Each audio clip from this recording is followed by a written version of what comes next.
Druggist association আর all Tripura chemist druggist association দুটো তো আলাদা। তাহলে অভিযোগ কেন থাকবে? এটা তো নতুন, সবেমাত্র নতুন হলো। কিসের অভিযোগ? অল ত্রিপুরা কেমিস্ট ড্রাগিস্টের তো কোনো অভিযোগ থাকার কথা না। তাহলে তারা যে জিনিসটা তারা এখানে এসে করলো, তো সেই বিষয়ে কি বলবেন আপনারা? এটা অবৈধভাবে মানে একটা জোর খাটানো, আর কোনো কিছু না। এটা তো একদম বুঝাই যাচ্ছে। শুধু শুধু হই আল্লাহ করে মেম্বার তো তাদের পক্ষে নেই তো এখন। ওনারা তো বুঝতেই পারছেন পায়ের তলার মাটি সরে গেছে। এখন হুই আল্লাহরই মাসুল পাওয়ার দেখিয়ে এসব যদি করতে চায় তাহলে করবে ওরা, আর আমরা আইনত যা ব্যবস্থা নেব। কারণ আমাদের অল ইন্ডিয়া, আমাদের সংগঠনটা গোটা দেশব্যাপী আছে, ঠিক আছে? অল ইন্ডিয়া আমাদের যে এআইসিডি কমিটি আছে, আমরা তাদের থেকে স্বীকৃতিপ্রাপ্ত, এবং আমাদের যে কমিটি, বৈধ কমিটি, আমরা আদালত থেকেও আমাদের মামলাতে আমরা জিতেছি।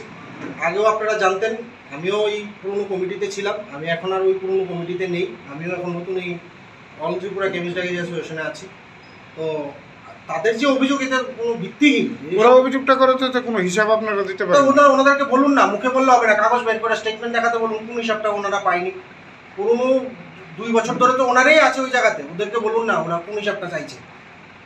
আমরা যদি এখন অভিযোগ করি যে ওনাদের বিরুদ্ধে অনেক অর্থ ব্যাপারে অভিযোগ আছে, হ্যাঁ, তো আমাদের দেখাতে হবে, তো একটা প্রুফ তো দেখাতে হবে যে আপনার বিরুদ্ধে অভিযোগ আছে, আপনি এটা করেছেন।